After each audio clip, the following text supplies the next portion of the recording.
Our keynote speaker today is Ambassador Todd Chapman, an international business consultant focused on the financial, technology, and environmental sectors. Todd served as a career diplomat for over 30 years. During the Trump and Biden administrations, he was U.S. Ambassador to Brazil, where he advanced the broad economic, security, and environmental agenda at the sixth largest U.S. embassy in the world. He was the first U.S. ambassador to be decorated with the Order of the Southern Cross, Brazil's highest civilian honor given to foreigners.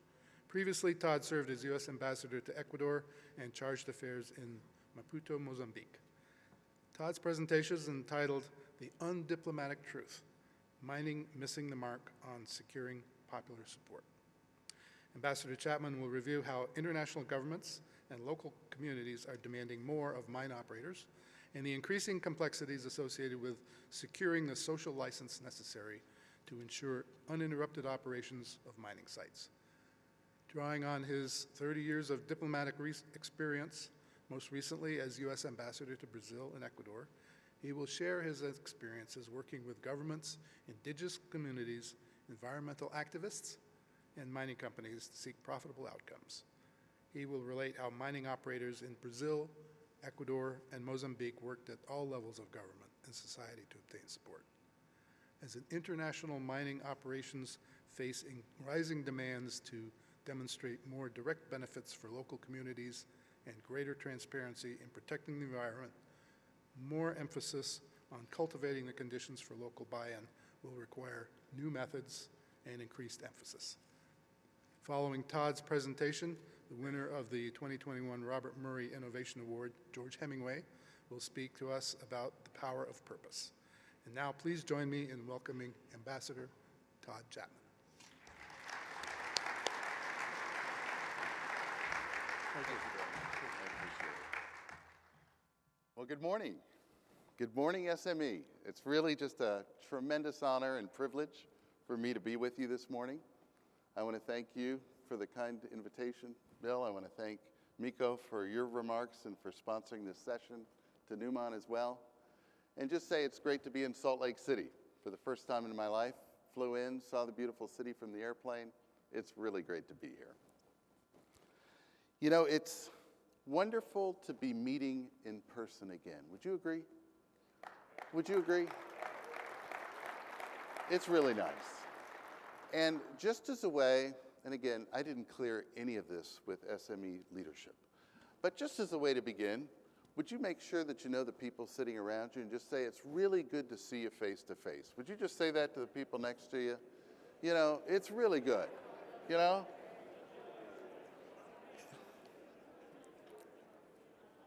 So, okay, now that's enough. No, it is such a treat for me to be here. As mentioned, I had the privilege and the honor to represent the great country of the United States for 30 years in 9 different countries, in the last 3 that were mentioned, Mozambique, Brazil, and Ecuador. And choosing to retire in July and move to Denver with my wife and to be where our sons live and our daughter-in-law, and now expecting our first grandchild in June, we thought this was a great time for us to come back to the United States and to start a new phase in my own career. But you know, mining is sort of in my DNA. First of all, my father was an electrical engineer from Texas A&M. Woo! No UT folks in the crowd, I guess. And then my father-in-law was a civil engineer, and from Missouri. Okay, we got one. But then my grandfather was actually a mine operator and owner in northern Mexico for over 30 years, from the 1930s to the 1960s. He went down there as a young man, right before the Depression, working for a mining company. And somebody showed up with some samples, and his company said they didn't want it, and he saw an opportunity. And for the next 35 years, I believe it was, he was in the mining industry. And I've got a few pictures to show you of that. So if I could see the next slide. You will see, these are pictures that, these are 2 pictures that I got from my mother. I inherited these. And this is the operation. And what I regret is that I don't now have a chance to sit down with my grandfather and say, could you explain to me what was going on? And I bet there's somebody in the room who can tell me what's going on there. And I'd welcome that feedback. Go ahead to the next slide.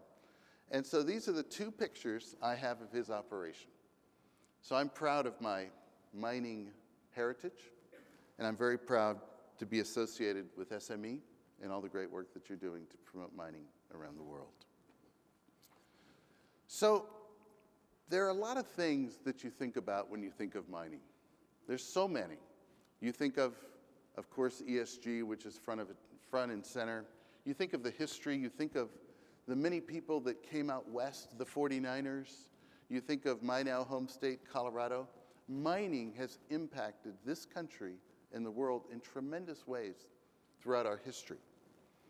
And so I just want to share some stories with you today of some of the experiences I've had with mining overseas and the kinds of interactions that I've had with community leaders, with indigenous groups, with government officials, and the kinds of things they said to me about mining so that maybe we can think together about some of the challenging issues related to social license.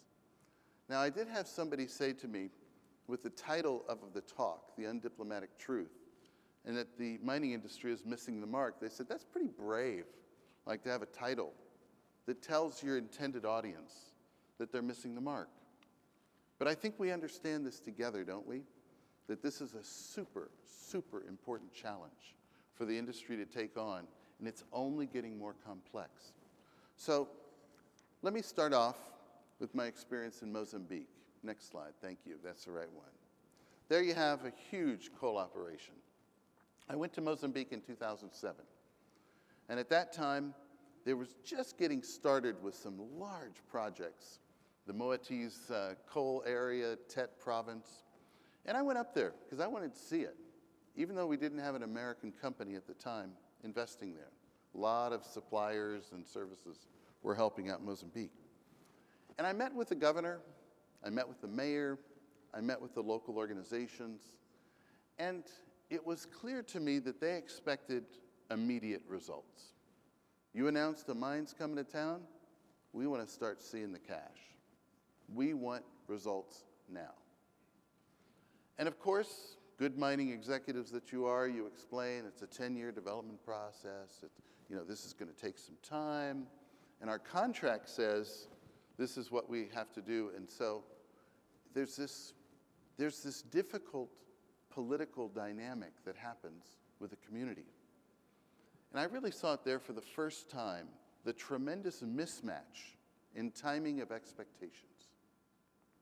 That you as a miner, mining executive, mining investor, you're thinking 30 years. You're thinking way out in the future. But a local politician and a community is thinking about the right now. And that is extremely difficult to manage. And so figuring out how to bridge the gap between the expectations of now with the financial expectations over 30 years is a divide that has to be bridged. It's where solutions are needed. And it's where some of the economic benefits projected into the future need to be brought forward. Because a politician works on an electoral cycle. They get elected every 4 years or whatever it is. So to tell them in 10 years you're going to have a great city with great jobs, they're like, I'll be out of office by then. I need something for the right now. And this is a constant theme that I see in mining, is figuring out how to bring those benefits forward to match the political cycle and the expectations of society. In the political world, we call those deliverables. You have a big person coming to town, a senior official, we need some deliverables. What is it that we can produce right now so this visit is a success? And as you think about every time a mining executive visits a small town where you have a mine, they're looking for deliverables. They're looking for something for right now. And that is going to be important for securing the social license. Next slide, please. After Mozambique, I went off to Afghanistan. And I've spent a year in Afghanistan overseeing our economic development projects. That year we had a $4.2 billion budget. That was the peak. And one of the sectors that was attracting a lot of attention was mining. And there was great enthusiasm. The U.S. Geological Survey came in, did a great study. They were finishing a survey, and everybody was like, there's a lot here. This is amazing. And it was like, yeah, that's going to be great. Well, what was the concern at the time? And now I'm going to bring in a little bit of politics. The concern at the time was that Chinese companies had just signed 30-year contracts for the major copper resources, copper deposits of Afghanistan. And I can tell you within the USG, the US government, we were like, that's concerning. That's concerning. Because they are going in to try and secure these deposits, and they're really ahead of the other international mining companies. And I actually got to speak with someone who spent time right there in the year before I was there. And so the involvement of politics and international relations and mining are undoubtedly true. It becomes very political. And from that point on, every time I was working with mining companies, I was very conscious of the importance of geopolitics when it comes to mining. Then to Ecuador. In Ecuador, next slide, please. Ecuador is where I had my deepest experience with the mining sector. I was there 3.5 years, and I had the opportunity to visit mines, to visit indigenous groups, and to hear firsthand what their concerns were. And let me tell you, wherever I went, there was resistance. There was tremendous resistance. And so keep looking at this slide right here, because I was invited to meet with the indigenous chiefs of 7 nations within the Ecuadorian Amazon region. And this isn't a picture exactly of the meeting I was at, but it was very similar to that. So when I pulled up in my nice caravan of cars and security agents and all the things that I used to travel around with, it was pretty striking to see all across the building where we were going to meet, there was this big sign that said something similar to this. It said, just minería, mining? No. So I knew it was going to be a great meeting. And so go in there and I start talking with the people, and you start going around, you're shaking hands, you're doing all that, and then they say the formal presentation is going to begin. And for the next 2 hours, I listened to 7 different leaders stand up and read what they wanted to say to the U.S. ambassador. And they let me have it. I mean, they let me have it with both barrels. And so I said, do you not see this as a way to create wealth for your communities, to have you develop and to grow? They said, absolutely not. Not at all. So then I went on a walk. The chief of the 7 wanted to show me a project deep in the Amazon rainforest. So we had to walk for about 20 minutes, 30 minutes together. So I had him alone, essentially. And I asked him, what is the real problem? Just tell me, we're just alone. What's the real problem? And he said, we don't see anything from these deals. I said, we just don't see anything. I said, well, what if we had a contract that said a portion of the royalties were coming to you and your group of elders to disseminate? He said, yeah, that'd be great. So I said, what we're really doing now is negotiating. And he said, no. He said, no, it'll never happen. I said, but you just said that if you got some of the money, He said, no. I don't trust the national government. I don't trust the local government. And I don't trust the mining companies. And right then I knew I was dead in the water, because there's no trust. And it's that trust that has to be built if these projects are going to succeed over time. There has to be trust. And what do you do? What can you do? And what are some in the mining community doing so well to build that trust? A very, very key point. Next slide, please. So then I went off to Brazil. And in Brazil, the issues are different. I got there in early 2020. And COVID was hitting really hard. And for me, it was like going home, because I grew up in Brazil. I've lived 13 years of my life in Brazil. I feel very comfortable there. I go there often. And mining has had a long and successful career, or a long history in Brazil. But I got there just 1 year after the Brumadinho Dam failure that killed, I believe, 270 people. So first and foremost, that accident was on everybody's minds. And so safety, not that it hasn't been a huge issue, because I know the mining community's done a great job in really minimizing deaths and injuries on the site. But this was a huge, huge issue. And so everybody's trying to play the blame game, who should have done what, and safety was paramount. The second issue was mining on indigenous lands. 12.5% of Brazil's territory, and Brazil is larger than the continental United States. 12.5% are indigenous reserves. The Brazilian Constitution of 1988 says it's okay to mine on indigenous reserves. You can develop resources there, subject to legislation. The challenge is they haven't been able to agree to legislation, now 20 whatever years later. So it's a challenge. And you have people like in this picture who say no to mining on indigenous lands and indigenous resistance, and that's in front of the Supreme Court of Brazil. So these are the two issues that were most relevant while I was ambassador there. Now, for the United States government, we had a very strong environmental agenda as well. And so we had one clearly under President Trump, and we negotiated the first U.S.-Brazil environmental partnership while I was there in 2020.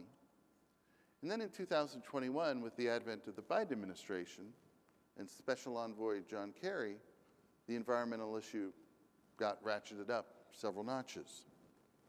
So we had to work with the government of Brazil to get the kinds of commitments that were considered important. And mining, the mining industry played a role in that, committing, like Miko's company, to net zero, and similar kinds of efforts. And so it was extremely important. There's also the concern, again, it's a political one, at who is consuming these metals and the influence that they have in the political sphere. And of course, I'm referring to China. So at every point, the environmental issue, the local issue, and the geopolitical issues were front and center when working on the mining issue in these four countries. Now, the social license issue came up early 90s, I believe it was. It's the first time that the term was being used. And it's a term that not everybody defines the same way, but I think we instinctively know what it means, and that is keeping all of the stakeholders happy. Maybe not happy, content, so that they're not blocking what you're doing. But the best definition that I found, if I could have the next slide, is this: that social license to operate is the acceptance of a mine or mining company by its employees, its community, and the general public. And they then go on, this is from BDO Global, to identify the extended stakeholder network. We're going to talk about that.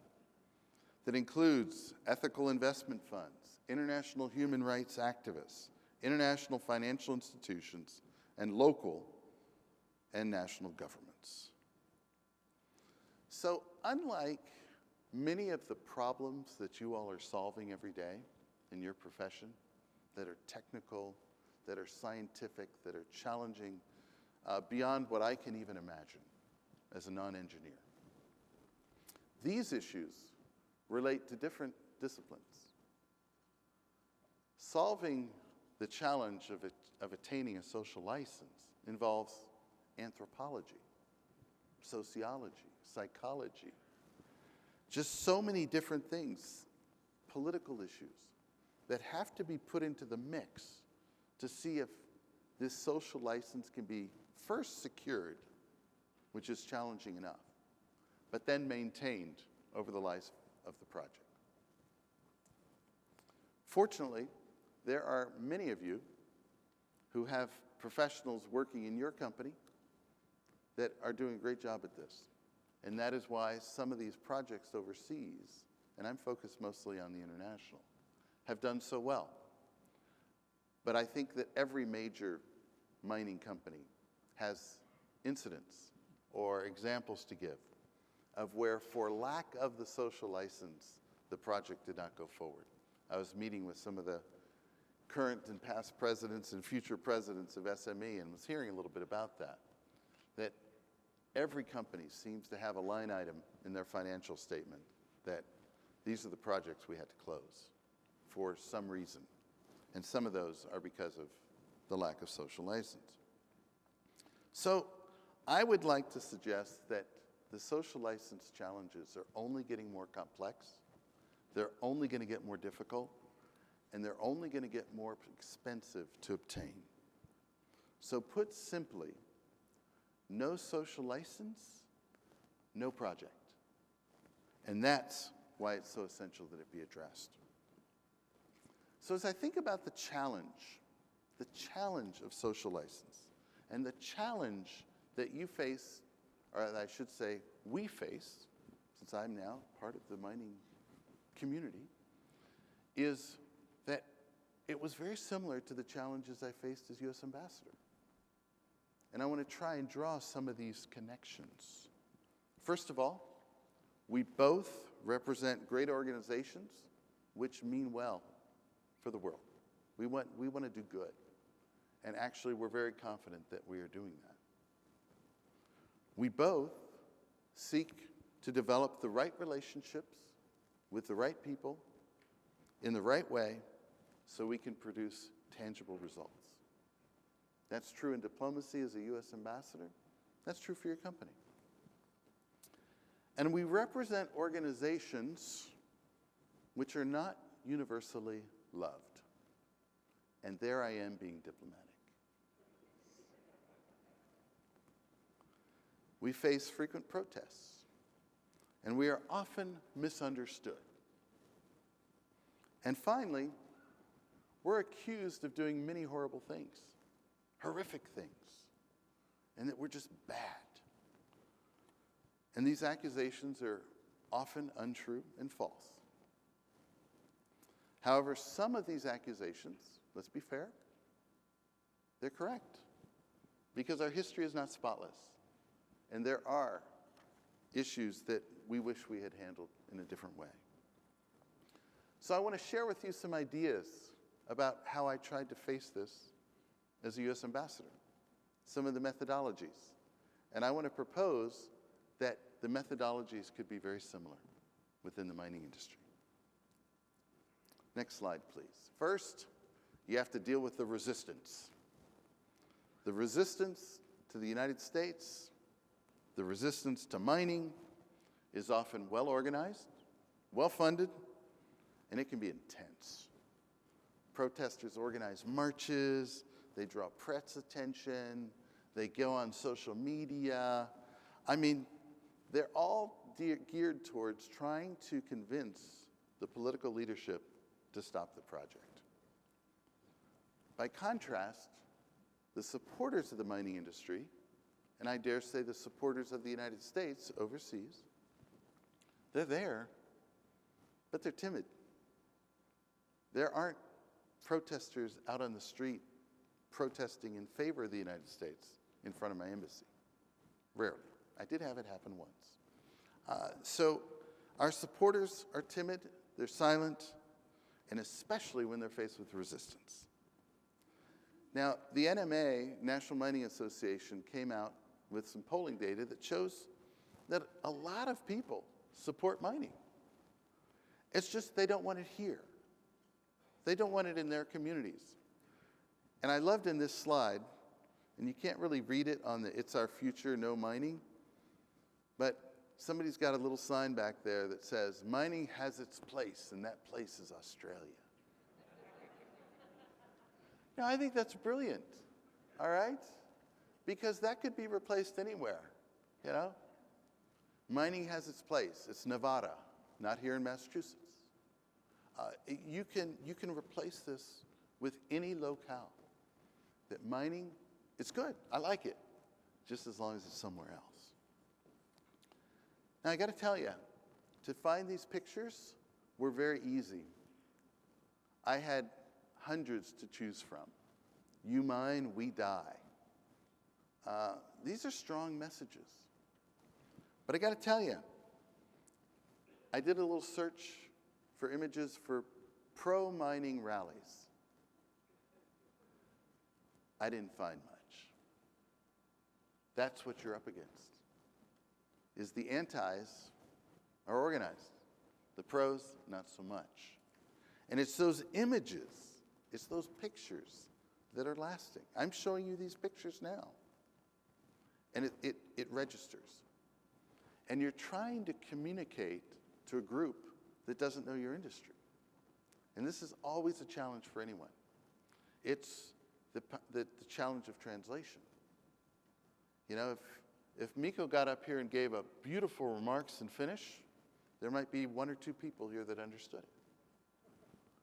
But if I talk to you about the intricacies of, you know, trade agreements and chemical weapons negotiations and all that, I mean, it's going to go over your head because that's not your field. The same is in reverse. You know, I can't tell you how many times I've had briefings where somebody will say, you know, and you know, we did 35,000 tons of crushing last week. And I didn't want to say, you could have said 300,000 tons crushing. I wouldn't know the difference, you know? I don't understand that. That's not my language. So it's figuring out, how do you translate your message? This is not unique to mining. This is very, very important. It's not unique to mining. But it seems to be one that is a challenging bridge to overcome.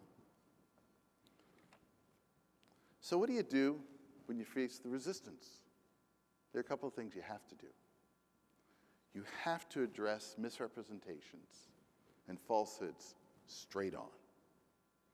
You know, journalists, politicians, activists, they love to pump out information about you. They love to show pictures, your picture, and I've had this happen so many times I can't even tell you. And then underneath, you know, U.S. ambassador speaks against whatever. You can put any caption you want because it's a free world, free press. But that becomes the image, and they're controlling the message. And so, how do you correct someone? How do you do it when you're bigger and stronger? How does the U.S. ambassador address a community activist in a small town in Brazil? If you come on too hard, you're the bully, you know? If you come on too meek, it looks like you're afraid. And so you have to think about, what is your posture? And I've always found, representing the largest, strongest, most powerful empire, no, not empire, country in the world. People say, oh, you're an empire. No, we're not an empire. You get that image out of their mind. I had somebody come to me and say, you know, it's the American empire. I say, we are not an empire. The British were an empire. They're not anymore. There are other countries trying to be an empire, and they're facing resistance. We're a country. We're a free-loving country. But you have to correct falsehoods and do it in a way that is calm, that is not excitable, or else that will become the issue. So this industry, I think, needs to figure out how to respond to the falsehoods that are made about it. Because if you let it fester, it mutates, just like a COVID virus. And it just starts changing. And did you hear this? And did you hear that? But if you got it at the root, we are not tearing down the local church to build our mine. I heard. I saw a mining project in Bolivia when I was there from 2004 to 6 that literally moved a historic church brick by brick to another site. But if you let that falsehood mutate, you're toast. And it doesn't really matter what the motive is of the person. Sometimes they're malicious, sometimes they're just flat wrong. But you have to correct. So I'll tell you a little inside story about the State Department that I don't see written about much, but you might have heard the term murder board. That before you go before Congress to get confirmed or the Senate, which I had to do twice, you have something that's called a murder board, where you get your colleagues together in a room who know a lot about your subject, and they fire the hardest questions that you can imagine. They're actually rude. They're just pounding you. And you have to sit there calmly, thank you for that question, and let me give you the response. And at the end of the session, we sit around and we talk about, Ambassador, you did that one real well, that's a good one. That one you fumbled on, there you look defensive, and if you said that, you'll get thrown out of the room. And you rehearse, and you practice. And we even do that at an embassy to a certain extent. And it's about making sure our messaging is right so that we're ready for any question. And then you get that information and you disseminate the answers to the toughest questions to all your top leadership. So when that question comes, you're ready. I think that's an important way to make sure your messaging is getting across. Now, secondly, it's important that you shape perceptions and, like I just said, manage your image. Because if you don't, someone else will, and they'll do it happily. And they will make you look whatever they want you to look like so they can reach their objectives. And your detractors are the ones that get to pick the images that they wish to use if you do not contest them. And remember that for many, perception is reality. So I want to do a little exercise, a little audience participation. I'd like to show the next slide. And I'm going to ask you, look at this. What are you identifying? What are you seeing in this slide? And I bet some of you are saying, look at the slope. Look at that, the high wall, all these things I'm learning. Look at that machinery. And I imagine some of you are trying to think about, where is it? I think I know where that is. I don't know where that is. You got trucks, you got all this stuff. And you're looking at it through your professional lens. I bet some of you think this is actually beautiful. But I got some messages for you. It's not pretty. That's not lovely. For those that aren't in the mining sector, they look at that, and they kind of go, wow, you just destroyed that mountain. You just destroyed that hill. That used to be a verdant plain or whatever it was. It's there no longer. And that is the reaction or the perception of, I don't want to say all, many of your detractors. That is how they will describe it. So if this is the image of your industry, you got a tough road to hoe. You really do. Now I'm going to show you the next slide. This is even worse. Because here are the other pictures. Like I said to you, when I put in anti-mining protesters, I had a lot of material. And these are from 4 different countries, including our own. Don't let a coal mining accident send you underground. That's a powerful message. You get it, the little double meaning there. That's clever. That's clever. Brazil, that's the dam breaking, and then you see young people being exploited. These are tough images. But if these are the only images they're seeing, the narrative is going to go one way. It's going to go one way. So I would like to suggest to you, you need new images. You need new pictures. You need a new way to communicate the good, the important, the valuable that you are producing for society. But think about the images that you are projecting. There is certainly understood that many people are working on this very hard. I know that every one of the big mining companies have PR departments, and they've got campaigns and all you're doing. That's important.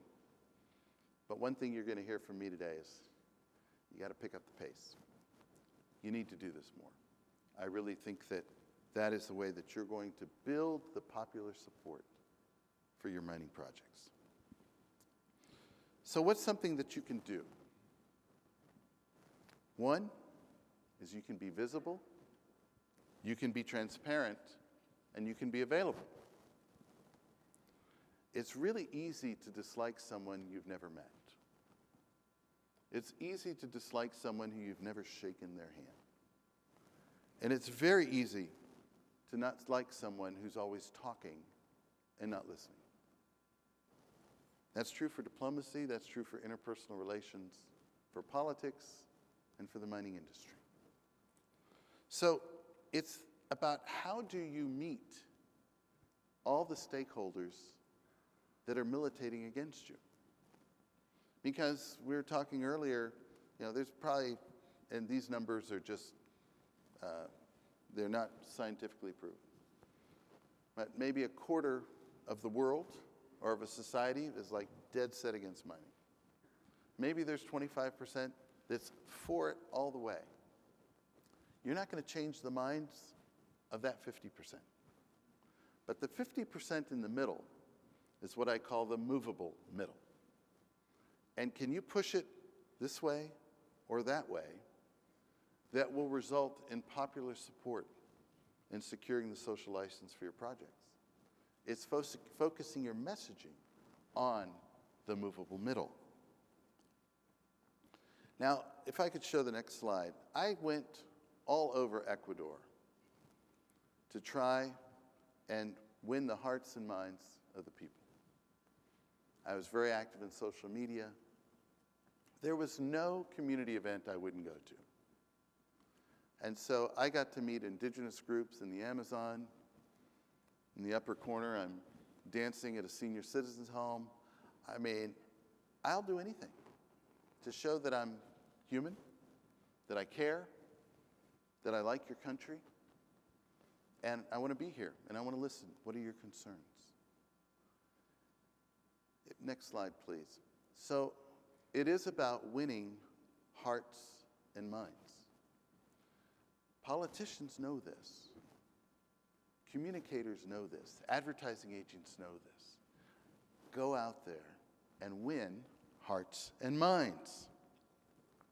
Next slide. And then you got to work with the press and in social media to get your word out. So if you look there, the largest picture, well, first I'm with the indigenous leader, and they had a tradition at their sacred waterfall that you snorted like a tobacco substance and then spewed it out over the waters. Yep, that's exactly what I did. And I found this picture, and you can see I'm kind of wincing, right? I don't do snuff. I don't snort anything. Let me be perfectly clear.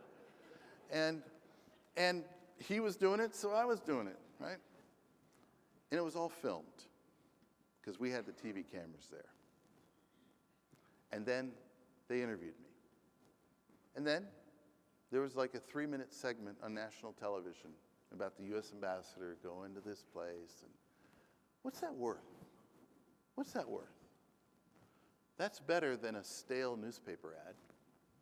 That's better than a $50,000 contribution to something that will be forgotten next year. It's all about trying to win new audiences. We discovered in Ecuador that what was the demographic that least liked the United States? I asked that question, and we found out. Rural women, especially those who were indigenous, but especially those that did not have a high school education. It's like, okay, then that's my target. And that's why you see me dancing with, people out in the rural areas. Because it's about having a focus and then going after it. I believe it was Maya Angelou who said that people will forget what you did, they'll forget what you say, but they'll remember how you made them feel. And so I would dare ask this question of how many people remember any quotes from the SME keynote in 3 years from now, or 3 years before. And I guarantee you next year, you're not going to remember many quotes from my presentation. But people remember how you made them feel. And this is completely within your grasp and in your capability as you're implementing projects overseas. One of the all-time greats at media, one of the all-time greats, was John Paul II. Next slide, please. He was a master at using television, so much so that TV Guide, none other than TV Guide, said that television was a perfect match for John Paul II. And his messaging was so powerful that it really did help spur a transformation of Eastern Europe. There's no doubt about it. But he was asked one time, as you can read here, a cardinal was coming to town, and he asked, "Can I bring in my local TV crew?" And John Paul II said, "Yep, he gets it. Because if it doesn't happen on television, it doesn't happen." And this inspired me in all my work, is I did want to be on television. Because I could give a remark to 30 mining engineers students at the university. That's good. That's great. Well done. Or I could give a 2-minute interview, and it goes to 1 million people in the country.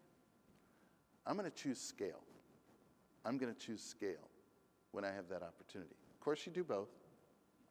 But using television and the media and social media to reach your target audiences is crucial. It's absolutely important. Then who should do this work? Oh, that's the PR department.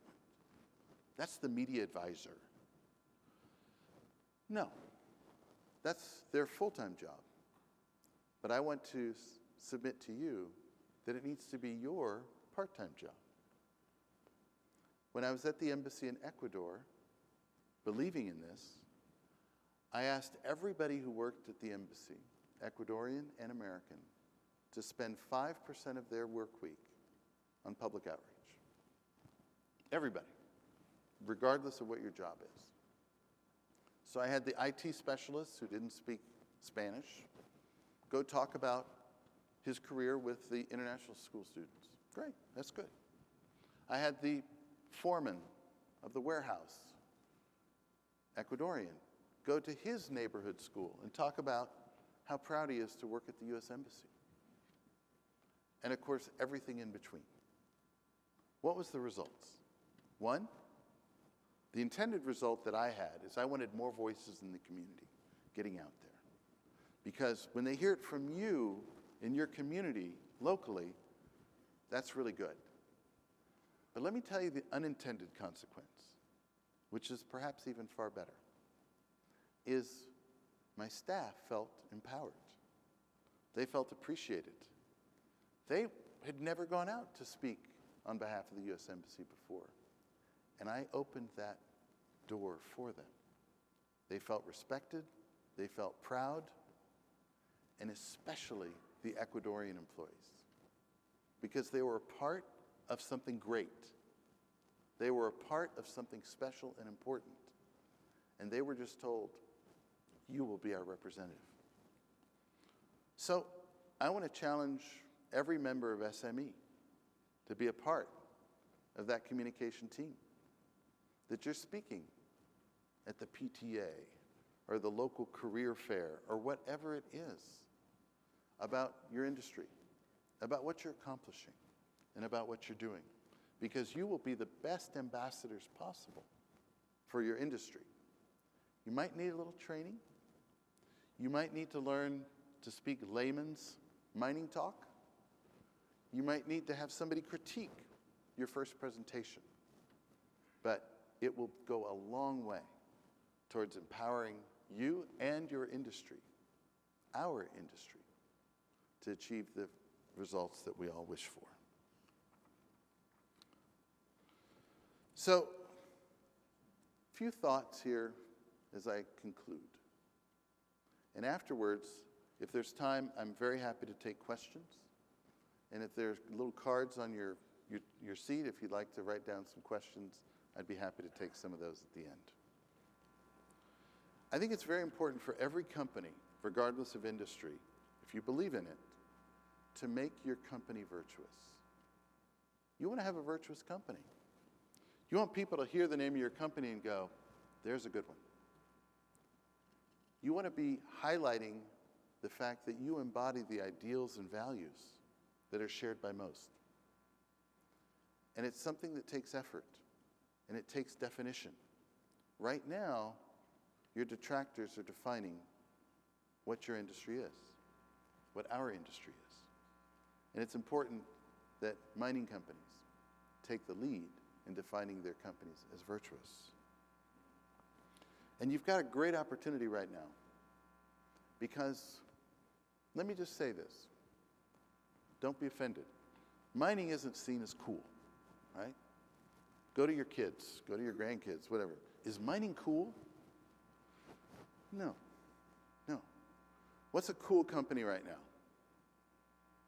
Tesla. Tesla's cool, right? They're modern.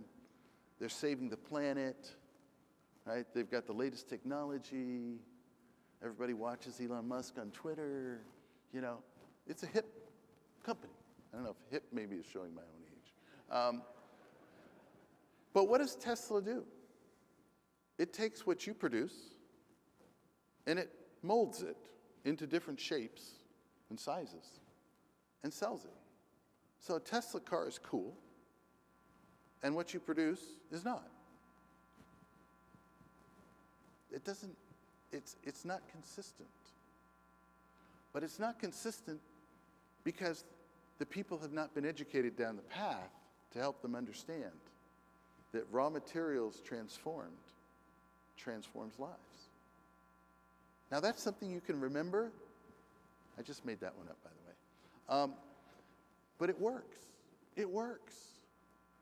And it's figuring out how to communicate the virtuous impact of your company on the world.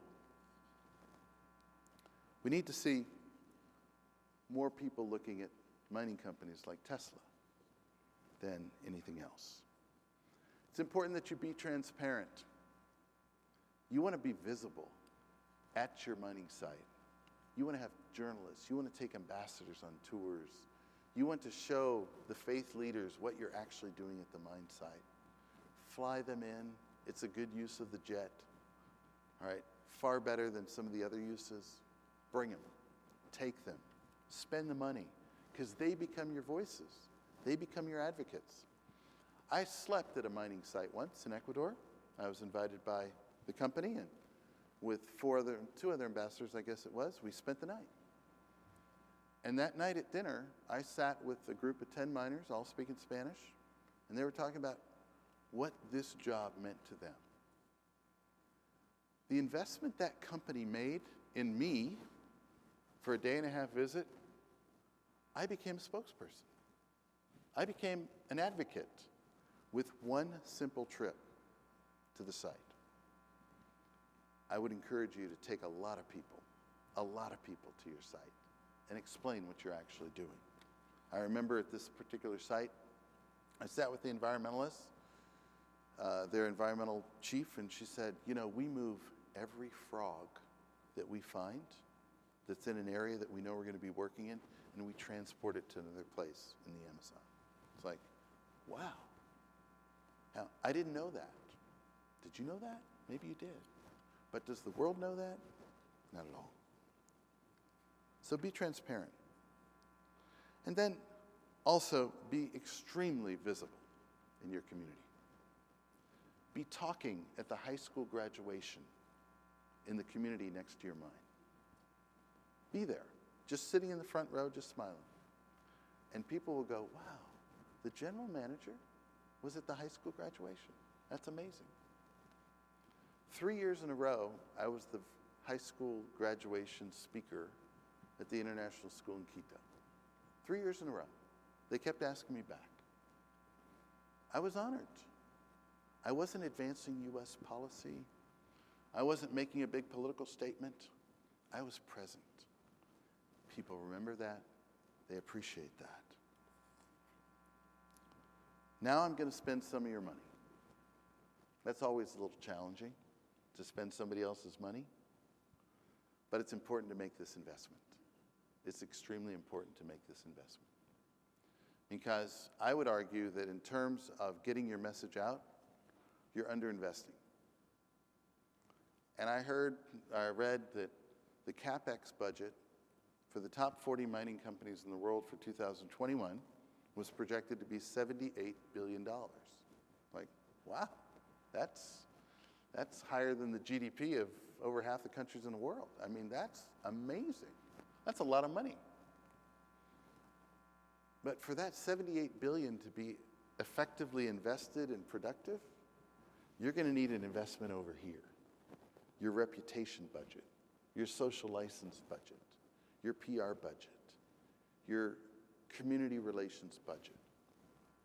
I talked to one person who's extremely successful with their project about this. And I asked them, what percentage of your budget goes to these activities? He said, as much as it takes. As much as it takes. Some years, it's less than 0.5%. Some years, it's 2%.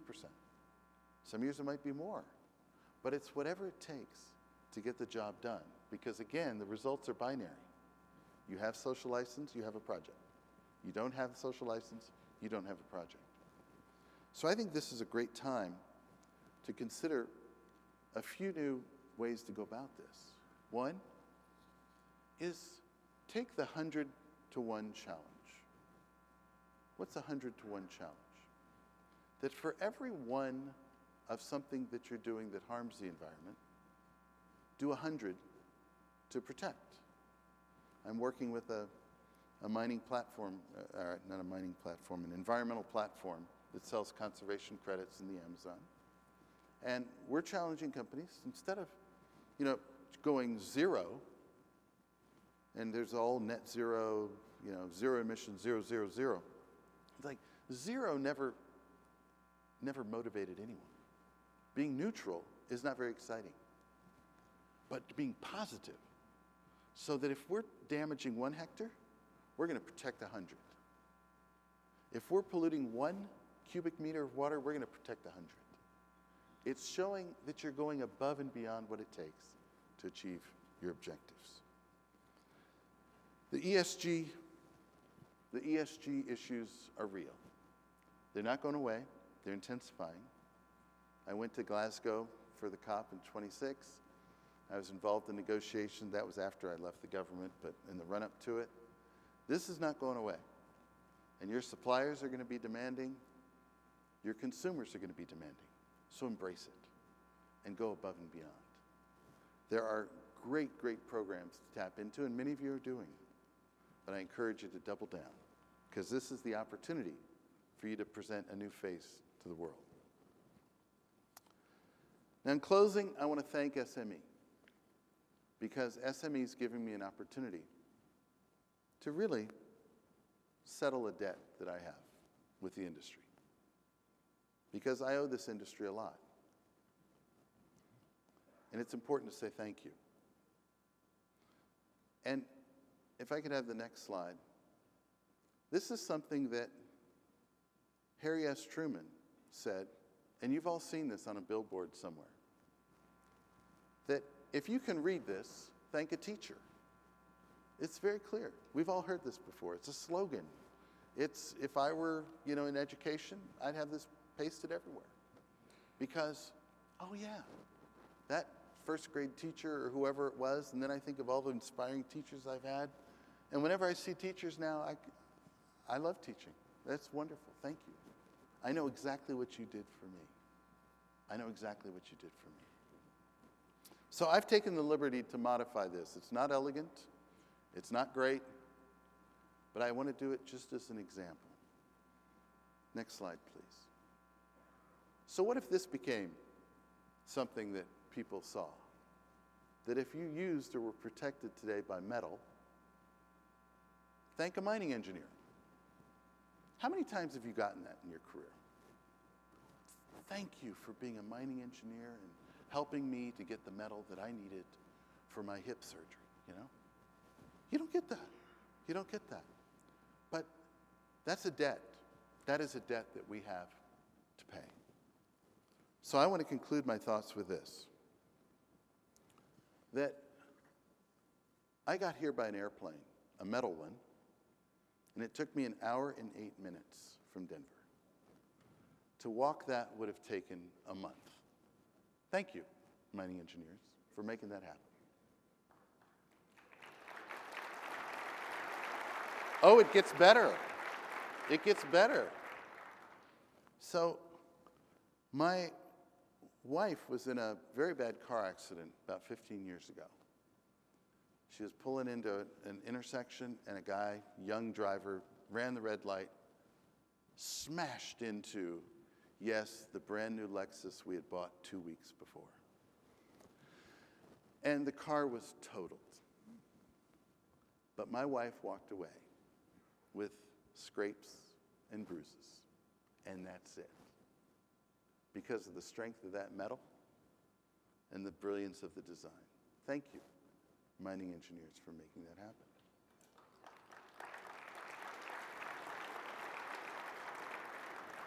Last year, I had the first major surgery of my life. I'd never had a surgery before. I went under the scalpel. They used machines like MRIs that use uranium and all kinds of things. I don't understand it, but it worked very well for me, and it restored my health. So thank you, mining engineers, because that helped my health. And lastly, 37 years ago, my wife gave me this gold ring. And yes, it's the original. I haven't lost it. But this ring represents a lot to me. The most important relationship I have on this earth. A relationship of love. And out there in the audience somewhere, there is a mining engineer that got this gold out of the ground and got it onto my finger. And for that, I thank you. So thank you for what you do. Thank you for how you serve. And it'll be a pleasure to stand alongside with you. Thank you very much. God bless you all. Do we have time? Thank you. I've got a couple of questions here. I always like the Q&As because you don't know what's coming.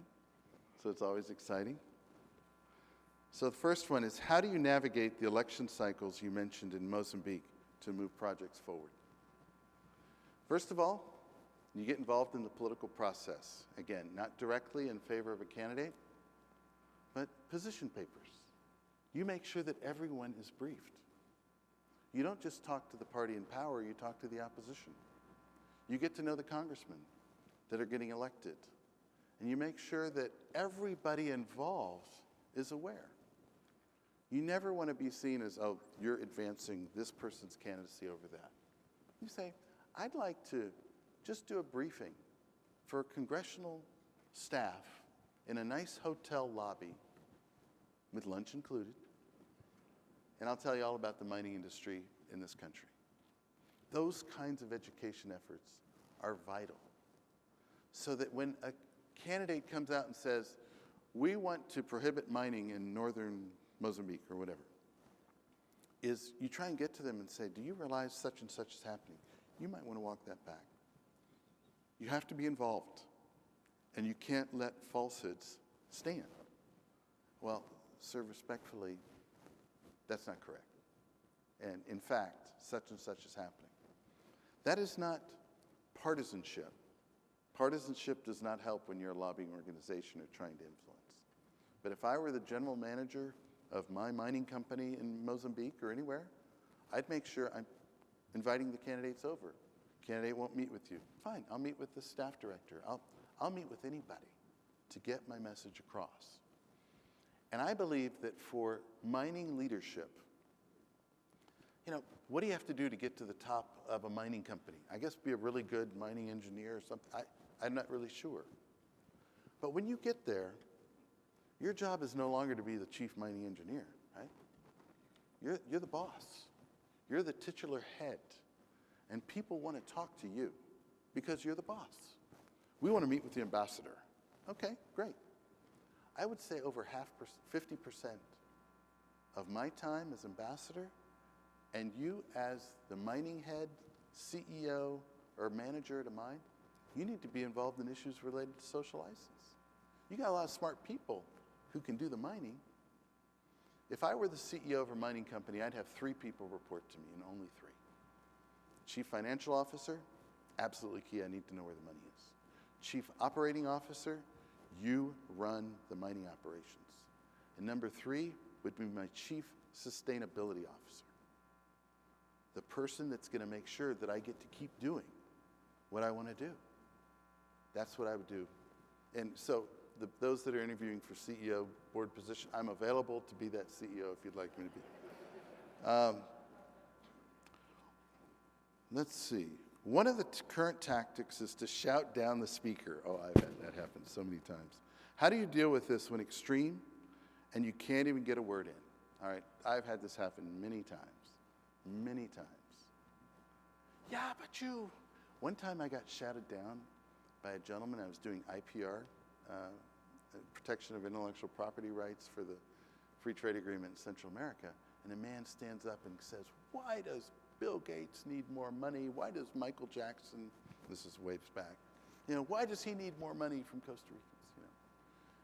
And I just gave a very polite response because they created the intellectual property, whatever, and I kind of dressed him down, but gently, and I found out he was the son of the president of the country. So you don't know who you're getting shouted down by. It's important to calmly respond. Say, well, if you give me an opportunity to respond, I'll be happy to. And the more they shout, the more they discredit their position. So I'll just step back, And then you can step up and say, see how important it is to have the facts and not just emotion? See how important our work is here at this meeting today to make sure the right information is getting out? Because we have these kinds of outbursts. It wasn't really polite. You're not slamming them too hard, but those kinds of incidents actually help you because it makes you look like the adult in the room. Well, thank you for these questions. Thank you for what you do. It's a privilege to walk alongside you. It will be a privilege to be a part of this industry with you. And just thank you for being here today and the chance that we have to think about these things together. Thanks so much. God bless.